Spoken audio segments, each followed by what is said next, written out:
ป้าไก่ป้า นี่แหละพี่น้องเอ้ยเนาะมันมานอนอยู่นี่แล้วก็ขี่ลงนี่พี่น้องเอ้ยเนาะให้ยังเต็มอยู่แถวนี้พี่น้องเอ้ยเดี๋ยวมีแต่ทางบ่นิวมื้ออื่นสิมาลื้อทางนี้ออกเนาะ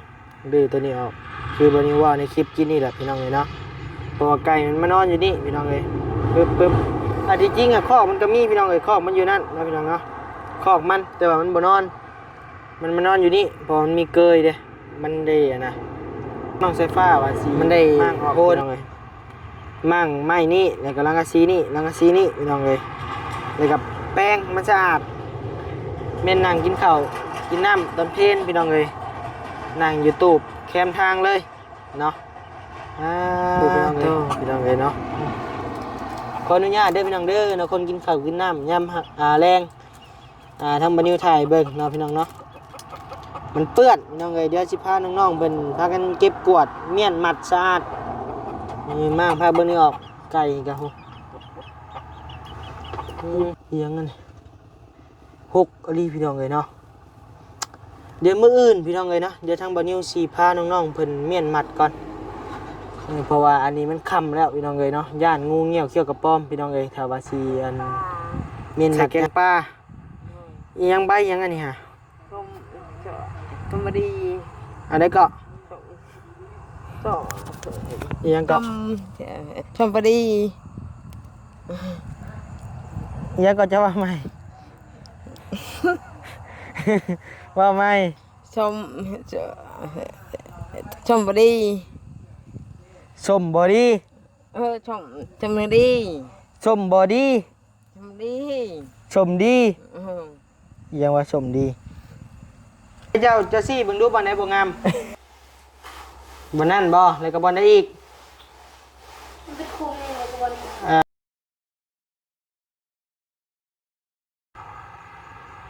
พี่น้องเอ้ยไก่ป่าพี่น้องเอ้ย ไก่ป่าไก่ป่า นี่แหละพี่น้องเอ้ยเนาะมันมานอนอยู่นี่แล้วก็ขี่ลงนี่พี่น้องเอ้ยเนาะให้ยังเต็มอยู่แถวนี้พี่น้องเอ้ยเดี๋ยวมีแต่ทางบ่นิวมื้ออื่นสิมาลื้อทางนี้ออกเนาะลื้อตัวนี้ออกคือบ่นิวว่าในคลิปกินนี่แหละพี่น้องเอ้ยเนาะเพราะว่าไก่มันมานอนอยู่นี่พี่น้องเอ้ยปึ๊บที่จริงคอกมันก็มีพี่น้องเอ้ยคอกมันอยู่นั่นนะพี่น้องเนาะคอกมันแต่ว่ามันบ่นอนมันมานอนอยู่นี่เพราะมันมีเกยเด้มันได้นะมันได้โหนพี่น้องเลยก็เลยว่ามื้ออื่นทางบ่นิวกับน้องไฟฟ้าว่าสิมั่งออกพี่น้องเลยมั่งไม้นี่แล้วก็ลังกะซีนี่ลังกะซีนี่พี่น้องเลยแล้วกับแป้งมันสะอาด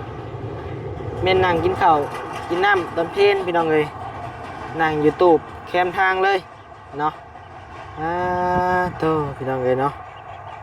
เอานะพี่น้องเนาะเปิดคลิปมารอบนี้กะรอบคำๆเนี่ยได้พี่น้องเด้อเนาะอยู่เฮือนอยู่ซ่านน้องสายฟ้าเส้นเก่าเส้นที่เดิมพี่น้องเลยเนาะยังเหลือแต่บานิวกับบาบี้2 คนพี่น้องเลยเนาะทางบานิวก็ขอกราบทักทายสบายดีพ่อแม่พี่น้องเด้อเนาะมาทุกคนบ่ว่าจะอยู่พังลาวพังไทยและก็ต่างประเทศเด้อพี่น้องเด้อเนาะนี่แหละพี่น้องเลยเนาะสาเหตุเปื้อนมัดผู้พี่น้องเลยขออนุญาตเด้อพี่น้องเด้อเนาะคนกินข้าวกินน้ำยำแรงทำบันนิวถ่ายเบิ่งเนาะพี่น้องเนาะมันเปื้อนพี่น้องเอ้ยเดี๋ยวสิพาน้องๆเบิ่นพากันเก็บกวาดเมี่ยนมัดสะอาดนี่มากพาเบิ่งนี่ออกไก่กะฮู้เข้ามาเหม็นหึ่งแล้วพี่น้องเอ้ยผู้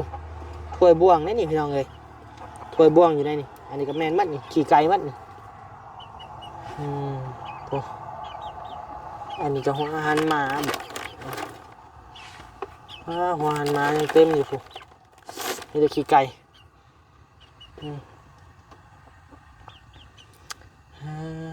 เบิ่งในเฮือนในซานก่อนไผมานอนนี่บ่มีไผแล้วพี่น้องเอ้ยโล่งสัตว์ลาดพี่น้องเอ้ยตัวเอียงอยู่นี่ซึบหมอนบ่นะตัวพี่น้องเอ้ยย่านแต่งูบ่นิ้วนะเจ็ดมายืนอยู่ผู้เดียว3 บาทเอียงนั่น หกอลีพี่น้องเลยเนาะเดี๋ยวมื้ออื่นพี่น้องเลยเนาะเดี๋ยวทางบ่นิวสีพาน้องๆเพิ่นเมียนมัดก่อนเพราะว่าอันนี้มันค่ำแล้วพี่น้องเลยเนาะย่านงูเงี้ยวเขี้ยวกระป้อมพี่น้องเลยถ้าว่าสิอันเมียนมัดยามนี้ก็ได้เนาะเดี๋ยวเราถามมันแจ้งก่อนบ่นิวจังสิชวนๆน้องๆเพิ่นมาเมียนพี่น้องเลยย่านงูพี่น้องเลยเพราะว่ามันเข้าหูได้ก็ได้นะพี่น้องเลยพวกเข้าได้ทุกหูโอ้อันนกระจกโป่งอยู่นั่งเลยเนาะไก่ผู้ในนี่ก็มีฮอดขี้ไก่ ถ่ายคักถ่ายแน่วันนี้ก็ได้ก็โทษขออภัยนำเด้อเนาะพ่อแม่กินข้าวกินน้ำเนาะ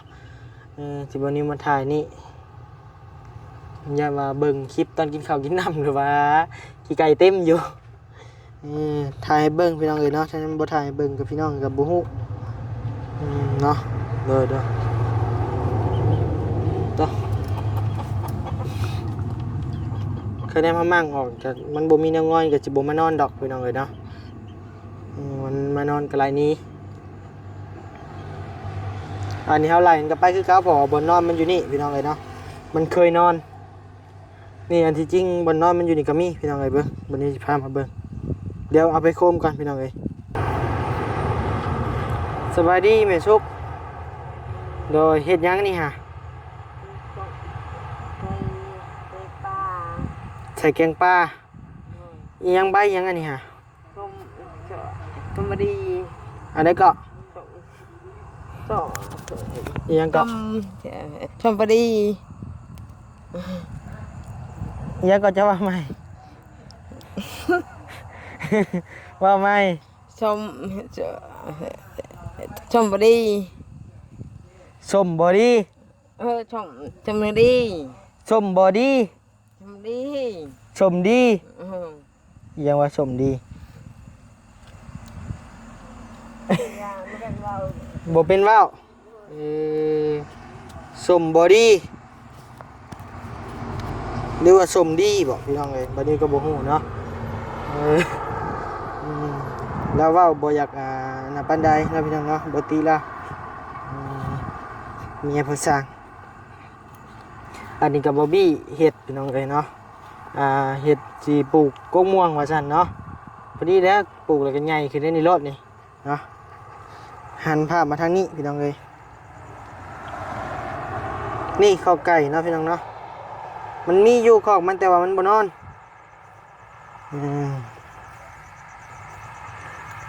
ใส่นี่เด้ข้าวไก่เอ้ยโอ้ยตกใจดิ โอ้ยพี่น้องเลยนี่มันบ่นอนมีตัวเดียวบ่นอนนี่นี่แหละพี่น้องเลยเนาะสัตว์ไก่นี่ก็ได้มีบนนอนนอนบนคนกันว่ามันผักไก่กับผักไปมั่วซั่วเลยนะพี่น้องเลยผักไข่ก็ได้บอกว่าเราพี่น้องเลยนะเด็กน้อยอยู่สมเด็กน้อยอยู่แหละพี่น้องเลยเนาะ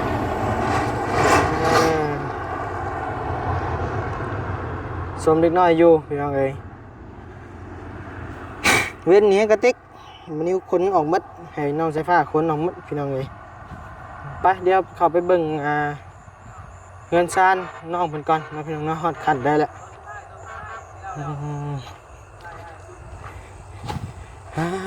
ตัวโอ้แม่อาลีเว้ยโอ้ชื่อเลยเด้อนี่นะตัวสุดท้ายแล้วใช้ผ้ากันเห็นยังสบายดีสบายดีเด้อว่า โดยตอนเพิ่นเรียนหนังสือว่าโดยเป็นอะไร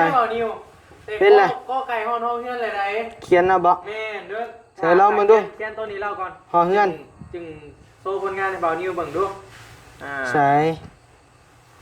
บ่าวดูใส่ผ้าไม่ยังคาแรคเตอร์ของเจ้านะคาแรคเตอร์เด้ในใดคาแรคเตอร์จิ๊บน่ะจิ๊บตัวยังอันเจ้าเขียนน่ะใส่เบิ่งผลงานนิวเบิ่งดูนี่อันนี้ห้องเขียนอันนี้บี้เขียนบี้เขียนก็คือขี้ไก่แท้นี่เบิ่งก็เขียนจับเบิ่งโอเคเบิ่งจับเฮ้ยเบิ่งก็เขียนโซ่ไอ้บี้นี่ขี้ไก่นวดแท้ไอ้บี้นี่ฮะนี่ได้สินก็มีอยู่นี่ น่ะ โอ้ขับกัน เอ เลย ้ยอันนี้ยังก็ใกล้เคียนี่ คือว่าได้เบิดเลยเนาะพ่อพี่น้อง นี่เขาคุยกันนี่ เขา นี่ คุย นี่นี่ เขียนบ่เป็น บอกงาม บ่งามต่อไปเลยใช่ฟ้าเทียนเด้อให้มันเต็มนี่เด้อเข้าใจบ่ให้เวียกบ้านเจ้าเด้อให้สายฟ้าเทียนนี่เด้อนี่เทียนให้เต็มเลยเข้าใจบ่ บ่แล้วดอก นี่คือเวียกบ้านของเจ้าเด้อ บ่ ให้พี่มาเนี่ยให้แล้วบ่มือละ3โตก็ได้ไป บ่มือนี่ให้เขียนเม็ดแถวนี่ เอาเถอะละแถวอ่ะ มือละแถว โอเคมือละแถวแต่เขาไก่ฮอนเพื่อนเด้อเข้าใจบ่เวียกบ้านของเจ้าโอค เดี๋ยวไอ้เมื่อก่อนจะเขียนก็ได้ โดยไป เฮ้ยไปเลยบ่เหลือแต่บอบบี้กับบอนิว2คนพี่น้องเลย อยู่ซอย โดย นั่งซื้อน้องเป็นก้อนไปพี่น้องเอง โดย เมื่อนี้ก็คือว่าโอ้บอบบี้รู้สึกดีใจเลย มันเนี่ย เป็นเริ่มเป็นแล้ว จิบจิบ มือหนามือแข็งเลยบ่นิวเลย เนี่ย บ่ มือนี้ถือว่ามือเริ่มอ่อนแล้ว โดย เขียนไป สบายดีปะลุงนะครับ โดยนะสบายดี สู้ๆเด้อโดย ถือว่าเก่งแล้วจิ๊บวะว่าใหม่ด้วยจิ๊บ ใช้แป๊บหนึงเด้อ จิ๊บ จิ๊บจิ๊บ อืม จิ๊บนะ นี่ก็จิ๊บจิ๊บ บ่เบิ่งเดี๋ยวให้ขับไปเบิ่งภาษากันเด้อเคลียร์รถนี่ไงฮอดคันได้แล้วโอ้อวยมาวันนี้สิแล้วพี่น้องเอ้ยมาโธ่โหดร้ายพี่น้องเอ้ยเนาะห้องน้องไฟฟ้าปึ๊บ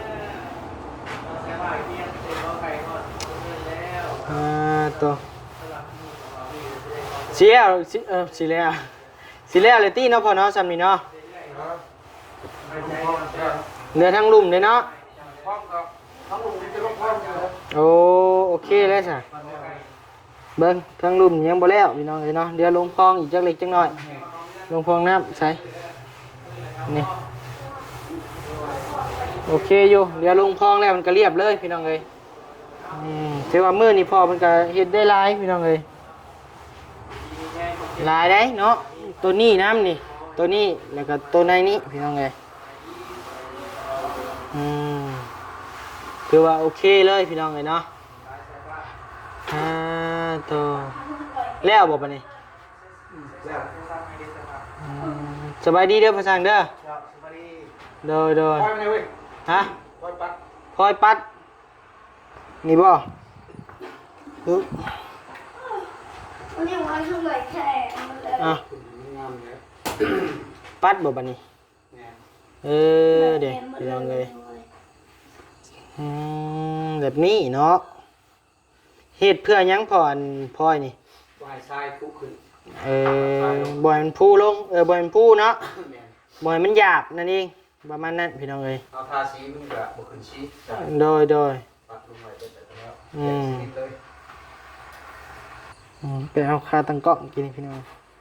เรียบร้อยเลยทั้งรวมเนาะบัดนี้เนาะอู้ยฮ้อนอ้าวลีนี่พี่น้องเอ้ยภาพก็จากมืดนี่เด้อพี่น้องเด้อเนาะยามค่ำยามแรงทางบริสิมาอยู่บ่เนาะมื้อนี้เนาะ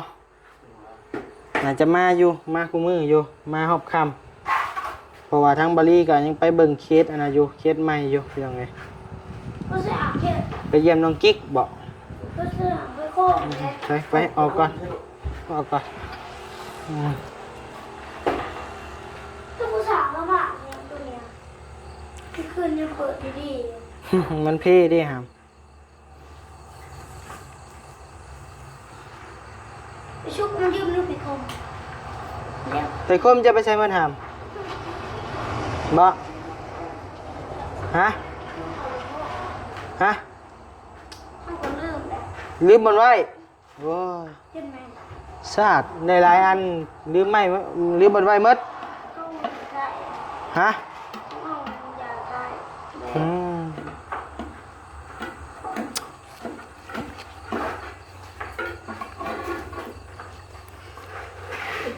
จะไปคมคมมาไหน ไปคมแม่เพิ่นเอาให้อ้ายนี่ หัวไหนเนี่ยดิ อืม หักอยากมืดแวดไว้เนี่ยตัวนี้พี่น้องเลยเมื่อกี้นี่ยังรออยู่บันนี้60ปลายละเรา61 ไหนจะโคก นั่นไปโคมเดี๋ยววะนั่นจ้ะอืม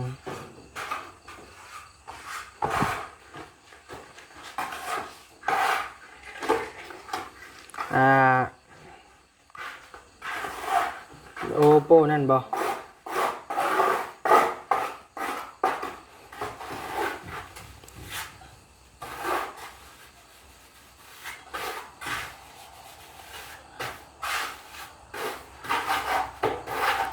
คือว่าทั้งพระสร้างสีออกเมื่อน้ำเฮาบ่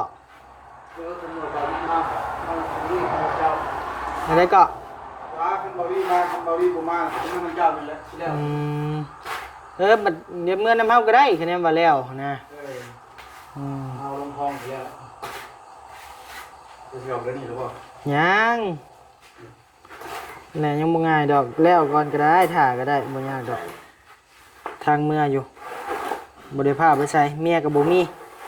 พาไปใส่มีแต่แม่ถ่าอยู่เฮือนเมียบ่มีแต่แม่คิดฮอดแต่แม่เฮานะก็ถอยก็ยังอยู่นะคือหอดคนอยู่ผมมีเวลาแล้วนี่แหละ อยู่ไสแม่จ้ะนะ อยู่น้ำเที่ยงเลยละ น้ำเที่ยง 6-70เลย โอ้อยู่ไสน้ำเที่ยงพอ โอ้ทางแม่เป็นโง่นี่แหละ ใกล้บ่ พอแล้วบ่ได้ไกลแล้วเมื่อประมาณ3 ลัก4 ลัก โอ้3ลัก4ลักนี่ ที่เข้ามาพี่กับแม่เพิ่นมันตอนนี้ต้องเย็นเนาะมาแล้วฟังแล้วผมโง่มาเสียงตอนนี้ น้อย เอาไปฮอดบ้านชิวไร่บ่อนเบาลีไปเอ็นคนเก็บไทยผู้เป็นเปียกแล้ว โอ้ เลี้ยงไปหานั่นนึงแล้วก็ฮอด โดยมื้อใดมีโอกาสไปเยี่ยมแล้วเว้ยเจ้ากะ เบิ่งนั่นจะทำเนี่ยซื้อหมักซื้อปูไปให้เพิ่น โดยบ่ได้ไปหาเราจักปีแหละ โอ้ยช่วงหนึงเมื่ออยู่คือค่ายามเลี้ยงบ่ได้เมื่อนะ โอ้ ค่ายามหน้าบ่เมื่อเลย โดย ดูนั่นกินอะไรคือกับน้องเช้าตัวแล้วเพิ่นก็บ่ได้สูอยู่เพื่อนไปแบบคอยนี่ละเขาก็ โดย เขาละข้างนี่แหละ สร้างคือกัน ไปน้ำพัวเดี๋ยวน้ำพัวสองคน อืม ตัวไหนเงินกินเงินแล้วไม่ได้ไปอยู่สองชั้นเราอยู่เดียวแล้ว อืม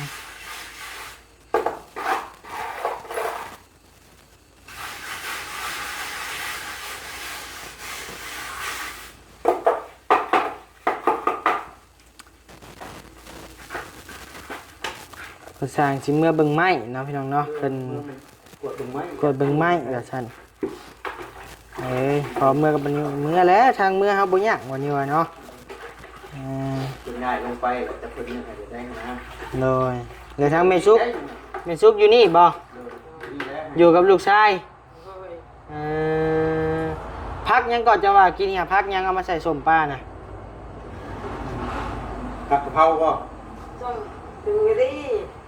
สมพอดีเย้บันเย้บันใบกบเขียงเลยนะ ใบยังเลยสื่อมันแท้ กบใบสมพอดีใส่ร้ายกับ ๆใบส้มพอดี แมน ใส่ร้ายกับส้มพอดีคือเก่า แมน ร้ายจำได้กับส้มพอดีคือเก่า แมน เอาแล้วมาโหมดใหม่แล้ว แต่ว่าเขากินได้นะแบบแกงเสียบเสียผู้เสียปลา โดยเราว่าน้ำเฮาส้มบรีอยู่โอ้ยเอาว่ะเฮาหลบพังบ่ออกเนาะ แม่แล้วฉันก็ไปก้อยปูนแล้วไปตั้งน้ำกูแล้ว ก็พอได้ยิ้มได้หัวน้ำลายแหละเนาะกับบ่ได้ว่าหยังเด้อแม่นเด้อกับบ่ได้ว่าหยังก็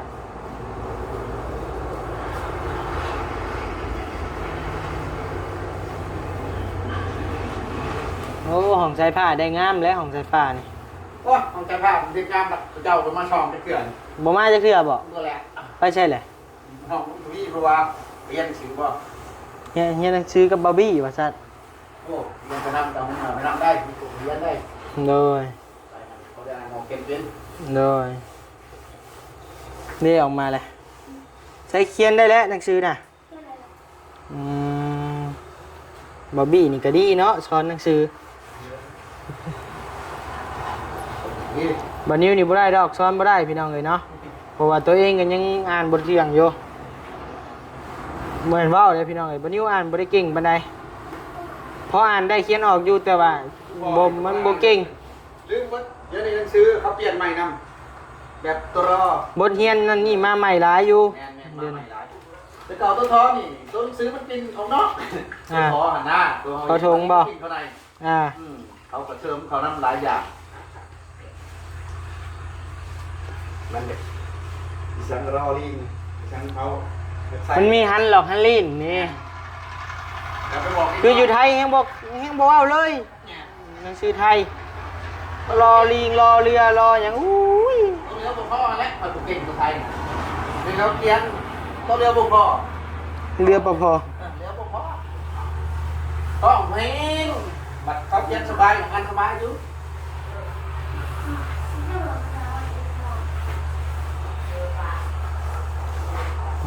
คือแบบเขียนหัวข้อคลิปลงไปให้พี่น้องได้เบิ่งนี่จ้ะบางเทื่อก็ถูกบางเทื่อก็บ่ถูกได้บ่นิวพี่น้องเลยเนาะจนว่าหมู่มาท่วงจึงได้เปลี่ยนใหม่นะบางคำบ่เป็นก็เว้าเอาให้มันแปลให้พี่น้องเลยประมาณนั้น คุยอยู่แล้วหาจุ่มไง หาโทรศัพท์โอ้ยเท่างาม เอาสำนีมาใช่ไหม พ่อบ่สำนี่ใช่ปะฮะ พอมางามเลยได้ลูก บ่ได้ บ่ยังปานใดก็บ่ได้ปานใดเอาซ้ำได้จังงาม ได้เนื้อ ใช้เจ้าจะซี่เบิ่งดูบ่ไหนบ่งามบ่นั่นบ่แล้วก็บ่ได้อีก มันเป็นคุมเองเลยตัวนี้ แล้วบ่ได้อีก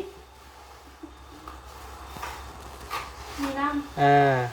บ่ได้อีก ำข้าวเว้นอะไร มันยังบ่แล้วหามเลยเนาะเดี๋ยวจังหน่อยพ่อมันกระโบกใส่อีกเอามันแล้วก่อนจังติเฮาใส่ติอยู่แล้ว ตุ๊มาตัวมีนะ ตัวมีบ่จังหน่อยเป็นโรคไตได้หามเลยกินแต่หมี่นะเอาถือว่าแล้วพี่น้องไงเนาะมือนี่ห้องใช้ผ้าเบื้องหนึ่งมือนี่ก็ได้2เบื้องแล้วนี่1 2นี่แหละประมาณนี่แหละเบื้องนี้กับเบื้องนี้แหละพี่น้องไงเนาะเบื้องนี้เป็นมือที่3เลยก็จับเสาเลยป่านนี้เนาะโอเคเดี๋ยวพอสั่งเด้อสบายดีเดี๋ยวจบคลิปก่อนเนาะ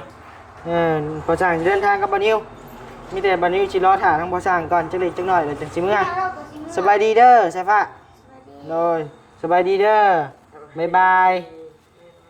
พักบ่ดี แล้ววันที่เมื่อมี เอาโดยเอาพี่น้องเอ้ยเนาะทางบ่าวนิวก็สิได้ลำลาพระจากเพียงสำนี้เด้อพี่น้องเด้อเนาะอยู่ดีมีแฮงความเจ็บบ่ได้ความไข้บ่มีปรารถนาสิ่งใดขอให้ได้สิ่งนั้นสมความมุ่งมั่นปรารถนาอย่าเจ็บอย่าจนร่ำรวยๆเด้อโดยสบายดี